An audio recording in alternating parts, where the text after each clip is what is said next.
Salvete, on the MikePlayShow channel, MikeOrion here, and in this video, I'll tell you about the plot and mechanics of the game Reanimal. Enjoy, let's get started.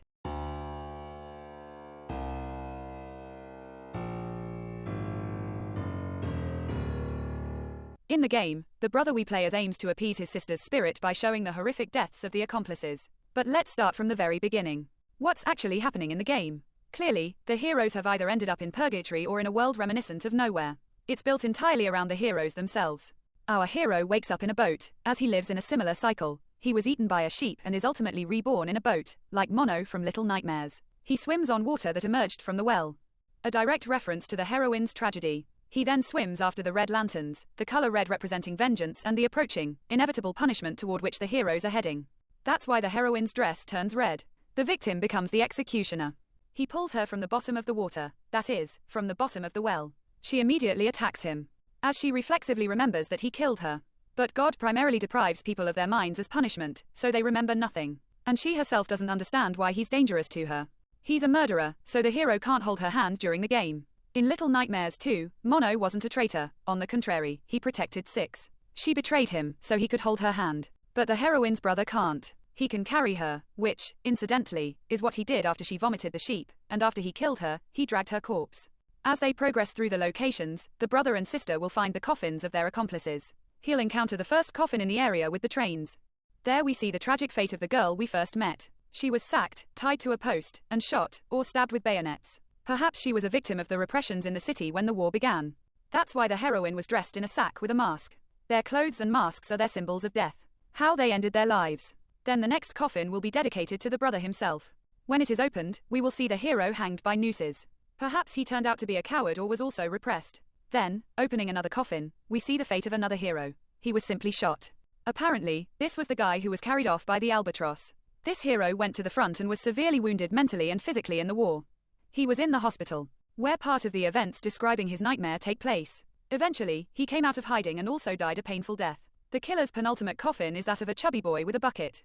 Upon opening it, the brother and sister will witness his tragedy. He is beaten and thrown into the abyss. The last coffin will be the heroine's. Upon opening it, a hair jumps out, symbolizing the heroine's soul's release from anger. The spirit calms down, and at the end, the heroine's corpse in the well is surrounded by 6 child spirits wearing identical masks. Counting the heroine, there are 7 of them. The number 7 signifies completion in Christianity. Like the 7 sins, so too do the 7 holy apostles. It symbolizes the heroine's purification and deliverance from the sin of anger. The game is called Reanimal for a reason.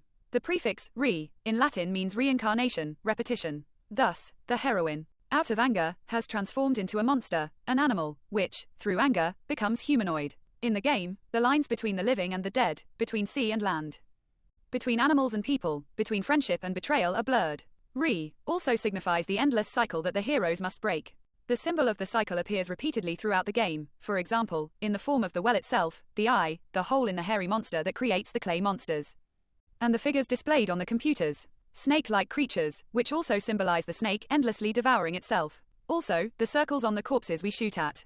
The circle here is both a symbol of the cycle and of depth, smoothly transitioning into a well. The well is a symbol of deep mystery, and the eye, which also unites the mystery of sin and infinity. Remember the moment when we remove the eye from the eerie creature. This creature at the bottom is, in fact, the heroine herself. By tearing out the eye and inserting it into the whale's socket, we see the symbolism. The whale is a symbol of depth, and the eye that appears on it symbolizes the revelation of a secret and the inevitability of punishment. Depth becomes reality. The eye a reminder of the sin committed, which will remain with them forever. The whale is also a symbol of the deep secret that lies at the bottom of the well. Remember, I told you about the cinema and the film. This animated segment tells the story in more detail. 5 hairs are spinning, a symbol of the cycle that awaits them. Then 1 hair begins to lie dying on the ground, the heroine, and the 4 remaining hairs of her killers. The rabbit's eye is shown in the frame, and then the eye in the food. This symbolizes the conscience of the fat boy with the bucket. He couldn't live with this burden. His bulk and the bucket on his head suggest the weight of conscience that was placed on him. The food with the eye symbolizes gluttony, a hint at the chubby boy. He couldn't cope with the guilt and decided to tell everything. His accomplices realized what he wanted to do. And the frame shows 3 animals throwing another animal off a cliff. That is, the accomplices to the murder threw it to keep him from telling the truth. So the sister's brother, the girl with the bag over her head, and the guy in foot wraps threw the fat boy off the cliff. Then a scene shows 3 naked bodies running, holding hands, through the forest. A symbol of a vicious bond and vulnerability to inevitable punishment. Now they are bound by an even greater sin. Then a fox with broken legs is shown, a symbol of impending punishment. And the final scene shows a crucified shadow on the shore, lying both in the water and on the shore. It symbolizes the heroine's betrayal, like the betrayal of Jesus by his followers. The purity of the victim and the soul.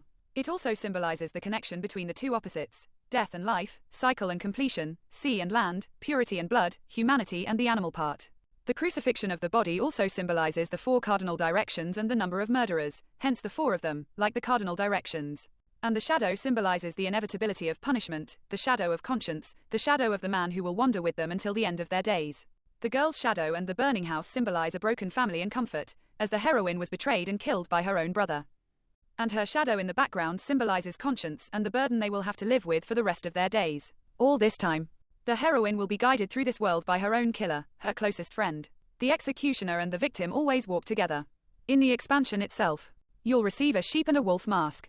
They can be worn by either the sister or the hero, symbolizing the reversal of their roles, the endless cycle of self-condemnation, anger, and conscience over the murder. There's no happy ending in this story, because although the heroine's soul will eventually find peace, the system won't change. It's a cycle, not a linear one. Meaning there will be countless more stories like this. I wanted to add a lot of racist and dark jokes, but I realized it wouldn't be appropriate, as the story is very difficult and still relevant today. Ultimately, if the heroine sees all the heroes' deaths, the water won't turn red, meaning her soul has found peace. The game teaches us the most important things in life: thinking, raising important current issues, ecology, bullying, betrayal, broken families, war, the futility of anger, and many other topics. I recommend the game. I can confidently say the game deserves a 9 out of 10. Share your thoughts on the game's plot. We'll discuss it together. Maybe you have your own perspective on the events. I hope this video was helpful. Subscribe, like, and best of luck to everyone.